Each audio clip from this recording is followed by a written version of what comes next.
ఏటునగర్ మండలం కొండాయికి చేరుకోవాలంటే చిన్నబోయినపల్లి నుంచి దొడ్ల మీదుగా జంపనవాగు దాటి వెళ్లాల్సి ఉంటుంది. దానికి సంబంధించినటువంటి బ్రిడ్జి ఇక్కడ ఉంటే లాస్ట్ ఇయర్ వరదలతో ఆ బ్రిడ్జి కొట్టుకుపోయింది. రాష్ట్ర ప్రభుత్వం దీనికోసం 9,50,00,000 రూపాయలను మంజూరు చేసింది. ఈ బ్రిడ్జికి సంబంధించినటువంటి నిర్మాణ పనులకు కూడా శంకుస్థాపన జరిగింది.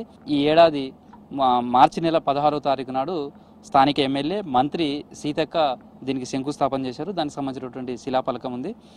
దీని పనులకు సంబంధించిన కూడా 9,50,00,000 రూపాయలను మంజూరు చేశారు. ఈ నిధులతోటి ఇక్కడ దొడ్ల కొండాయి గ్రామాల మధ్య మళ్ళీ జంపనవాగు మీద ఈ కొత్త బ్రిడ్జి నిర్మాణం చేపట్టనున్నారు. దానికి సంబంధించినటువంటి నిధులను కూడా మంజూరు చేశారు.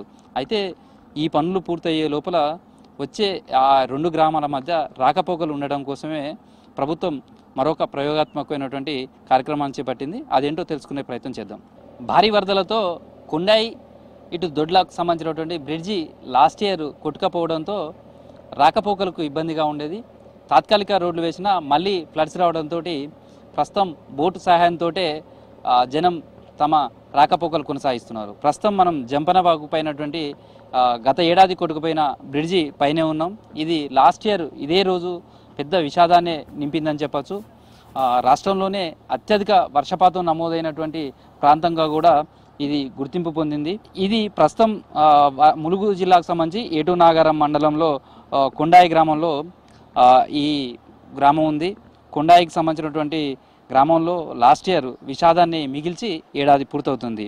భారీ వర్షాలు వరదలకు ఈ కొండాయి గ్రామం అంతులేని విషాదాన్ని చవిచూడాల్సిన పరిస్థితి వచ్చింది. జంపనవాగు ఉధృతికి గ్రామాన్ని మొత్తంగా ముంచెత్తింది. ప్రజలంతా కూడా ప్రాణాలను అరచేతిలో పెట్టుకొని పరుగులు పెట్టారు. ఈ క్రమంలోనే 8 మంది జలసమాధి అయ్యారు. ఎన్డీఆర్ఎఫ్ బృందాలు తర్వాత ఇక్కడ పోలీసు ఇతర విభాగాలన్నీ కూడా వాళ్ళందరినీ రక్షించి సురక్షిత ప్రాంతాలకు తరలించారు. వర్షాలు వరదలు కొండాయి గ్రామస్తులకు కొత్త ఏం కాదు, కానీ గతంలో ఎన్నోసార్లు వరదలను ఈ గ్రామాన్ని చుట్టుమెట్టిన లాస్ట్ ఇయర్కు సంబంధించినటువంటి వరద మాత్రం తీరని విషాదాన్ని నింపింది. వరద పెద్దగా రాదని తొలుత భావించిన గ్రామస్తులు ఒక్కసారిగా వచ్చినటువంటి వరద ఉధృతితోటి గ్రామాన్ని మొత్తం ముంచెత్తడంతో ఆందోళనకు గురయ్యారు. ప్రాణాలను అరచేతిలో పెట్టుకొని తలో దిక్కు పరిగెత్తడంతో కొందరు మల్యాల గోవిందరాజుల గ్రామాల వైపు వెళ్లారు. మరికొందరు స్థానిక ఆశ్రమ పాఠశాల భవనం ఎక్కి గ్రామ పంచాయతీ భవనాలెక్కి తమ ప్రాణాలు కాపాడుకున్నారు. కొండాయి మల్యాల గ్రామాల మధ్య కొత్తగా కల్వర్టు నిర్మించగా వరద ఉధృతికి కోత గురైంది. దీంతో 8 మంది రోడ్డున ఆనుకున్న ఆ గుంతలో పడి కొట్టుకుపోయి మృత్యువాత పడ్డారు. ఆ తర్వాత ప్రభుత్వం వాళ్ళకు సహాయ సహకారాలు అందించింది. పోలీసులు వాళ్ళంతా కూడా సురక్షిత ప్రాంతాలకు తరలించారు. రాష్ట్రంలోనే అత్యధిక వర్షపాతం ఇక్కడే నమోదైందని చెప్పచ్చు. ఎప్పుడూ లేనంత అత్యంత భారీ వర్షాలు కురిశాయి. దీంతో మొత్తం లాస్ట్ ఇయర్ ఈ టైంలో ఇదే ప్రాంతంలో 64 సెంటీమీటర్ల వర్షపాతం లక్ష్మీదేవిపేటలోనే కురిచింది. దాదాపు ఈ వర్షాలు అత్యధిక వర్షాలు కావడంతో కొండాయికి సంబంధించినటువంటి విషాదకరణ ఘటన చోటు చేసుకుంది. మొత్తం వాగులు వంకలు కోతకు గురై వరద నీరు గ్రామాలపై దండయాత్ర చేసినట్టుగానే కొండాయి గ్రామాన్ని మొత్తం ముంచెత్తి దాదాపు 8 మంది ప్రాణాలను బలి తీసుకున్నది. ఆ ఘటన జరిగి సరిగ్గా ఏడాది పూర్తయింది.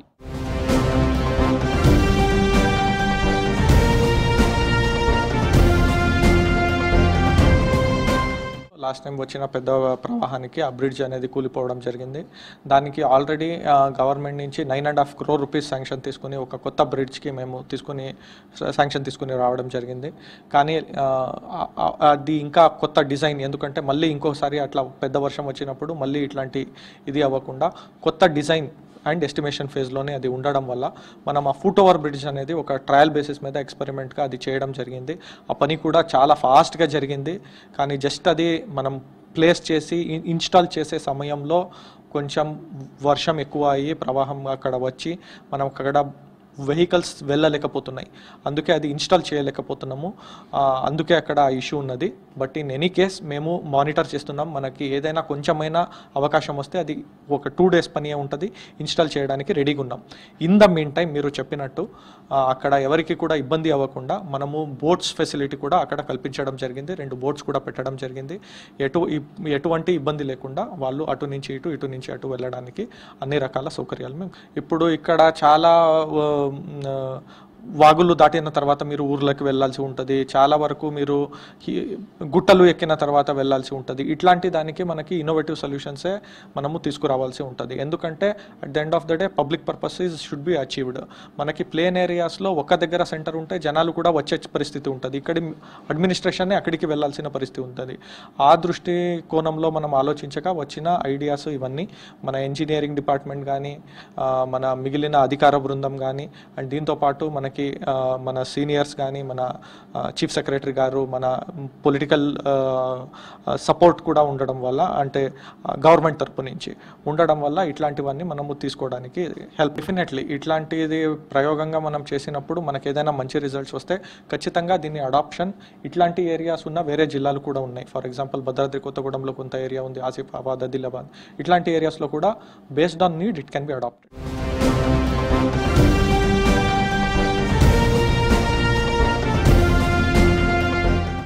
వరదలు ముంచెత్తడం, వాగులు పొంగిపోలడం, ఏజెన్సీ గ్రామాలలో రాకపోకలు నిలిచిపోవడం ఇది ప్రతి వర్షాకాలంలో సర్వసాధారణమైనటువంటి అంశంగానే మారింది. అలానే కొండాయి గ్రామానికి సంబంధించి కావచ్చు, దొడ్ల మధ్య ఉన్నటువంటి జంపన వాగు పొంగిపొర్లుతుండడంతో ఇక్కడ ఉన్నటువంటి బ్రిడ్జి కొట్టుకుపోవడం, ఆ తర్వాత రాకపోకలకు కూడా ఇబ్బందిగా మారింది. ఇలాంటి విపత్కర పరిస్థితులు ఏజెన్సీ గ్రామంలో ప్రతి వర్షాకాలం కూడా ఎదుర్కొంటున్నారు. చాలా గ్రామాలు రోజుల తరబడి జల దిగ్బంధంలో చిక్కుంటాయి. అయితే హెవీ ఫ్లడ్స్ వచ్చినప్పుడు పెద్ద పెద్ద బ్రిడ్జిలు కూడా కొట్టుకుపోతాయి అనడానికి ఈ ఒక్క ఊరికి సంబంధించినటువంటి బ్రిడ్జి చూస్తేనే మనకు అనిపిస్తుంది. ఇది హెవీ బ్రిడ్జి అయినప్పటికీ కూడా అప్పుడు వచ్చినటువంటి లాస్ట్ ఇయర్ వచ్చినటువంటి వరద ఉధృతికి ఈ బ్రిడ్జి మొత్తం మధ్యలో మొత్తం కొట్టుకుపోయింది. దీంతో ఇటు కొండాయి కావచ్చు, దొడ్ల మధ్య ఉన్నటువంటి రాకపోకలన్నీ కూడా నిలిచిపోయాయి. ప్రస్తుతం తాత్కాలికమైనటువంటి రోడ్లు వేసినప్పటికీ కూడా వాగులో నుంచి మళ్ళీ ఫ్లడ్స్ రావడం, ఆ రోడ్లను ముంచెత్తాయి. దీంతో రెండు గ్రామాల మధ్య రాకపోకలు నిలిచిపోయాయి. బోట్ల సహాయంతో వాళ్ళందరినీ కూడా మళ్ళీ రాకపోకలు చేయడానికి ఫెసిలిటీ కల్పించారు. అయితే ఇక్కడ ప్రజలు ఎదుర్కొంటున్నటువంటి సమస్యకు తాత్కాలికంగానైనా పరిష్కారం చూపెట్టాలనేది ప్రభుత్వం భావించింది. అందులో భాగంగానే మంత్రి సీతక్క ఇటు ఐటీడీఏ అధికారులతోటి, తర్వాత జిల్లా కలెక్టర్, ఇతర అధికారులతో కూడా ఒక సమీక్ష నిర్వహించారు. ఆ సందర్భంలోనే ఒక కొత్త ఆలోచనకు కార్యరూపం దాల్చారు.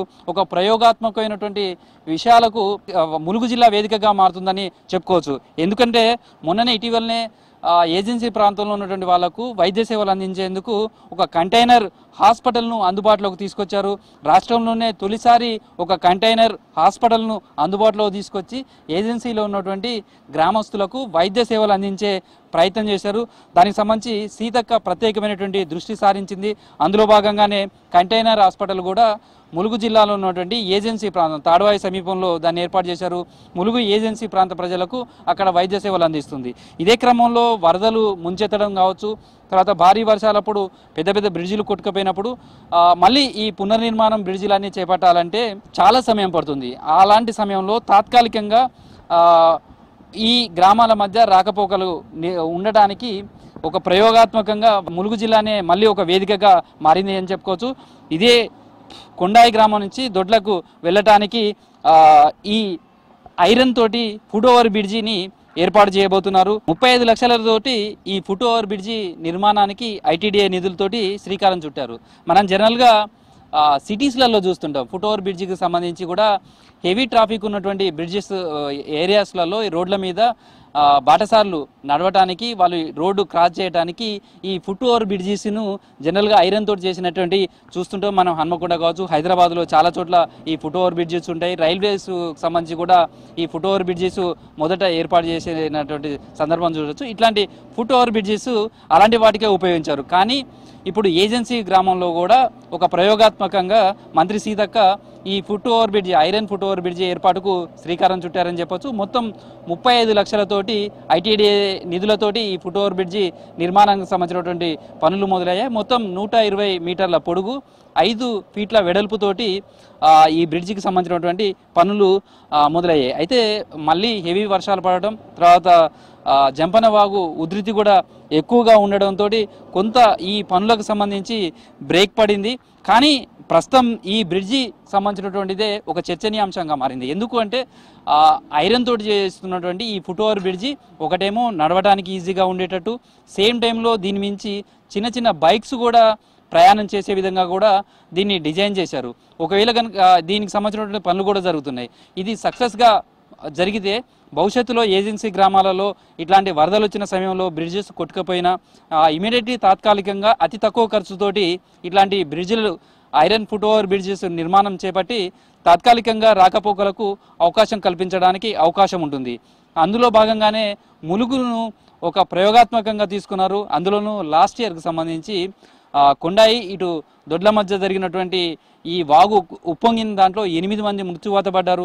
రాకపోకలకు కూడా ఇబ్బందికరంగా మారినటువంటి ఈ ప్రదేశాన్నే ఈ జంపన్న వాగు పైననే ఒక ప్రయోగాత్మకంగా ఈ ఐరన్ ఫుట్ ఓవర్ బ్రిడ్జి నిర్మాణానికి శ్రీకారం చుట్టారు. ప్రస్తుతం అయితే వర్షాలతోటి కొంత పనులకు అంతరాయం ఏర్పడినప్పటికీ ఈ బ్రిడ్జి నిర్మాణం పూర్తయితే దీన్ని ప్రయోగాత్మకంగా రాష్ట్రంలో అనేక ప్రాంతాల్లో వరదలతోటి ఇలాంటి విపత్కర పరిస్థితులు ఎదుర్కొన్న ప్రాంతాల్లో అతి తక్కువ ఖర్చుతోటి తాత్కాలికంగా వాళ్లకు రాకపోకలకు సౌకర్యం కల్పించే విధంగా కూడా ఈ ఫుట్ ఓవర్ బ్రిడ్జిల నిర్మాణం జరపడానికి ఒక అవకాశంగా మారే అవకాశం కనిపిస్తుంది.